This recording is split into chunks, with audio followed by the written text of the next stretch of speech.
नमस्कार। प्रस्तुत है आज का चिंतन। सामान्यतः सफलता को एक मूल्यवान उपलब्धि माना जाता है। प्रत्येक मनुष्य सफल होना चाहता है, किंतु इसकी सर्वमान्य परिभाषा अब तक नियत नहीं की जा सकी है। यही कारण है कि अलग अलग व्यक्तियों के लिए इसका अलग अलग अर्थ है। कोई व्यक्ति यश और सम्मान को सफलता का आधार मानता है, तो कोई धन और पद को। किसी की दृष्टि में विद्या बुद्धि मनुष्य के मूल्यांकन की कसौटी है, तो किसी के लिए मनुष्य का पद और प्रतिष्ठा। एक उपलब्धि को जहाँ भिन्न भिन्न अर्थ दिए जा रहे हैं और प्रत्येक अर्थदाता अपनी मान्यताओं के अनुरूप उसे अर्जित करने के लिए आजीवन प्रयत्नशील हो, तो वहाँ किसी सर्वमान्य परिभाषा का नियत कर पाना कठिन ही रहता है। यथार्थ में सफलता धन संपत्ति यश प्रतिष्ठा के अनेक अर्थ रखती है। इनका समुच्चय रूप ही सफलता है। अंतर इतना सा है कि कोई किसी अंग को प्रधानता देता है और कोई किसी अंग को। विद्या बुद्धि प्रयोग किए बिना कौन संपत्तिवान बना है। संपत्तिशाली होने के साथ व्यक्ति की प्रतिष्ठा बढ़ जाना भी जुड़ा हुआ है। यही बात यश प्रतिष्ठा और विद्या विभूति के साथ जुड़ी है। प्रतिष्ठित व्यक्ति के पास साधारण लोगों की अपेक्षा अधिक संपत्ति और बुद्धि होती है, तो विद्यावान व्यक्ति यश और धन के लिए तरसेगा भी नहीं। इन सब विशेषताओं के साथ एक बात अनिवार्य रूप से जुड़ी हुई है। सफलता उसे पूरी करने के लिए आवश्यक क्रियाशीलता का परिणाम है।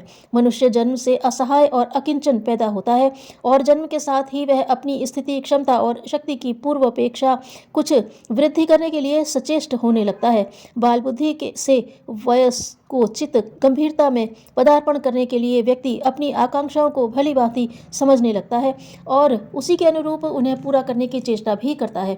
मनुष्य की इच्छा आकांक्षा कुछ अर्जित करने की होती है, अपना विकास करने की, अपनी योग्यताएं बढ़ाने की, उपलब्धियां अर्जित करने की तथा विभूतियां बढ़ाने की। इन्हीं आकांक्षाओं से उसका जीवन प्रेरित संचालित रहता है। लेकिन प्रायः होता यह है कि हम जीवन की उस जीवन प्रेरणा को समझने में और उसे उनके यथार्थ रूप में ग्रहण करने में चूक जाते हैं। हम उन्हीं दिशाओं में अग्रसर होने लगते हैं जिनमें कि अन्य लोगों की प्रवृत्ति देखते हैं। दूसरे लोग किन स्थितियों में वे गतिविधियां अपनाते हैं, इस तथ्य पर ध्यान देने की अपेक्षा हमारी दृष्टि में अधिक महत्वपूर्ण हो जाता है कि उसके आसपास के लोग उसकी उपलब्धियों को किन संदर्भों में लेते हैं। सुकरात को अपने जीवन काल में ऐसे कई व्यक्तियों के संपर्क में आना पड़ा जो केवल उस पर अपनी विद्वता की धाक जमाकर उससे अधिक प्रतिष्ठा प्राप्त करना चाहते थे। उन्हें जिन लोगों ने सम्मानित किया, उनकी दृष्टि में अपना मूल्य सुकरात की अपेक्षा अधिक ऊंचा रखना चाहते थे। अपने ढंग से यदि विद्या वैभव बढ़ाना था तो उसका सही रास्ता श्रम साध्य था, पर सुकरात की सफलता इतनी लुभावनी लगी कि उसे तत्काल प्राप्त कर लेने के लिए समय और श्रम साध्य मार्ग अपनाने का धैर्य न बन पड़ा। नेपोलियन को केवल बड़ा बनने की इच्छा थी। अब वह विद्वता के क्षेत्र में हो या शक्ति के क्षेत्र में, अपने समय के विद्वानों की स्थिति देखकर पहले तो वह साहित्य के क्षेत्र में उतरा, पर उसे असफलता हाथ लगी और उसने तुरंत अपनी पटरी बदलकर सैन्य अभ्यास आरंभ कर दिया। हालांकि वह बड़ा अवश्य बन गया, पर उसके प्रशंसकों और आलोचकों की संख्या आज भी बराबर ही है। यद्यपि उसे वीर योद्धा, कुशल शासक, साहसी और राजनीतिज्ञ भले समझा जाता है, पर सफल मनुष्य के रूप में उसका मूल्यांकन करते समय उसे अभिमानी और अहंकारी व्यक्ति कहना पड़ता है, जो एक सामान्य आदमी भी अपने लिए निंद्य मानता है। मानवीय गुणों से रहित सफलताएं कीर्ति और मनुष्य के रूप में प्रतिष्ठा तो नहीं देती, फिर भी आमतौर पर लोगों की दृष्टि बाहरी सफलताओं पर ही अधिक टिकती है। जिन्हें धनवान, प्रतिष्ठित और पहुंचा हुआ आदमी मान लिया जाता है, लोग उसी के पीछे भागने दौड़ने लगते हैं, उससे लाभ उठाने के लिए प्रयत्नशील रहते हैं। ये सभी उपलब्धियां मनुष्य की महत्वाकांक्षाओं और उसके लिए किए जाने वाले प्रयासों से प्रसूत हैं, क्योंकि अंततः मनुष्य महत्वाकांक्षाओं को ही तो आधार बनाकर जीता है। यह उसी प्रकार स्वाभाविक है जैसे श्वास प्रश्वास, हृदय की धड़कन, नाड़ी की गति और रक्त का शरीर में परिभ्रमण। इन प्रक्रियाओं के आधार पर यदि किसी मनुष्य को सफल और विभूतिवान कहा जा सके, तो महत्वाकांक्षाओं की पूर्ति को ही मनुष्य की सफलता की कसौटी माना जाना चाहिए।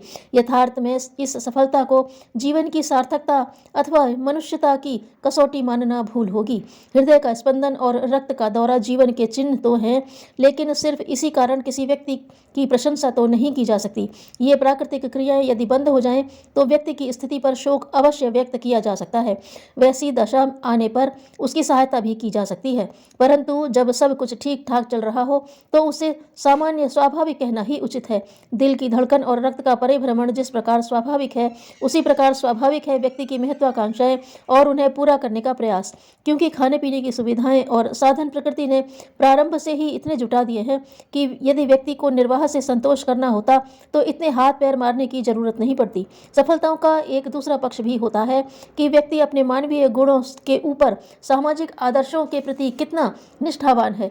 सफल तो झूठ, बेईमानी, दगेबाजी और अनीतिपूर्वक कमाने वाले लोग भी हो सकते हैं, क्योंकि इस प्रकार उनके पास धन तो इकट्ठा हो ही जाता है। एक नंबर के विलासी और चरित्रहीन लोग भी सामान्य स्तर के लोगों से अधिक बुद्धिमान हो सकते हैं। प्रतिष्ठा डाकू, चोर, लुटेरों और अपराधियों को भी मिल जाती है, भले ही लोग डर से ऐसा करें।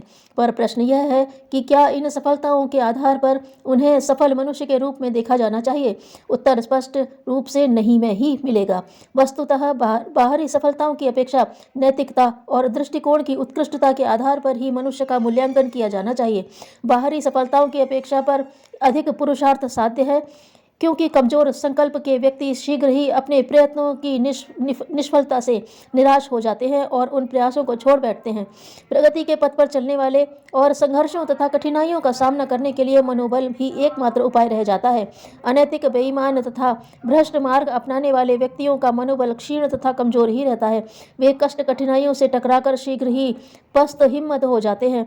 इस तथ्य को उद्घाटित करते हुए एक विचारक ने लिखा है, नीतिवान मनुष्य के उच्च दृष्टिकोण का ही वास्तविक महत्व है, वही स्थायी तत्व भी है। सफलता असफलता से भी पहले स्थान पर हमारा दृष्टिकोण आता है। जो कर्म के दृष्टिकोण को महत्व देते हैं वे कल की चिंता नहीं करते, और जिनका दृष्टिकोण दुर्बल है वे ही प्रायः सफलता को अधिक महत्व देते हैं। यहाँ सफलता को उन्हीं अर्थों में प्रयुक्त किया जा रहा है जिससे कि सर्वसाधारण परिचित हैं। अन्यथा मनस्वी और पुरुषार्थी व्यक्तियों के लिए साध्य से साधन की पवित्रता ही अधिक महत्वपूर्ण बन जाती है, और उसी मापदंड के अनुसार व्यक्ति की उपलब्धियों से अधिक उसके आदर्श और नीतियाँ प्रमुख हो जाते हैं। क्यों? इसका उत्तर यूँ दिया जा सकता है कि नीति, न्याय और आदर्शवादिता के आधार पर ही उपलब्धियों का स्थायित्व टिका है। बेईमानी से कोई व्यक्ति ज़्यादा पैसा इकट्ठा कर ले और धीरे धीरे सभी लोग उसी मार्ग पर चलने लगे तो आज प्राप्त की गई उपलब्धियां अपनी क्षणभंगुरता के कारण कल ही मर जाएंगी। इसीलिए नीति को सार्वभौम नियम कहा गया है। सार्वभौम नियम अर्थात जिनके आधार पर ही समाज की सुव्यवस्था और व्यक्ति का स्थायी सुख संतोष टिका हो। एक दुकानदार यदि कम तौलता है तो उसे 1000 स्थानों पर से कम खरीदना पड़ेगा और गड़बड़ी फैलेगी सो अलग। इस कारण कम तौलना अनैतिक है। व्यवहार में ईमानदारी सभी के लिए व्यवहार्य और सहज लाभप्रद है।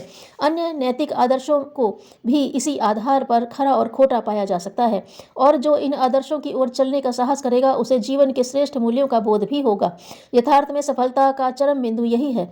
इसे न समझ पाने वाले उस व्यक्ति को जो नीति, अनीति, अनुचित सभी तरीके अपनाकर संपन्न बनना चाहता है, गरीब और अभावग्रस्त, बेवकूफ और मूर्ख लगेंगे। परंतु आदर्शनिष्ठ बनकर जिन्होंने स्वेच्छा निर्धनता का वर्ण कर लिया, उनका दृष्टिकोण कुछ और ही बन जाता है, जिसका आनंद तथा कथित सफल व्यक्ति अपनी सारी सफलताओं के बाद भी नहीं उठा सकता। सफलताओं के विकृत और परिष्कृत स्वरूप को यदि हम समझ सके, उनका निरक्षीर विवेक कर सके, तो वर्तमान मानदंडों को बदलने की जरूरत महसूस की जा सकेगी। इस यथार्थता को समझने पर यह स्पष्ट हो सकेगा कि सफलता के मूल्यांकन का आधार नैतिकता तथा दृष्टिकोण की उत्कृष्टता है, न कि तमाम सारी चीजों को बटोरना। इसके लिए सफलता के विभिन्न स्वरूपों, यश, प्रतिष्ठा और संपन्नता की कसौटियां बदलनी पड़ेंगी तथा सद्विचारों, सत्प्रवृत्तियों एवं सत्कर्मों को उनके स्थान पर प्रतिष्ठित करना होगा। धन्यवाद।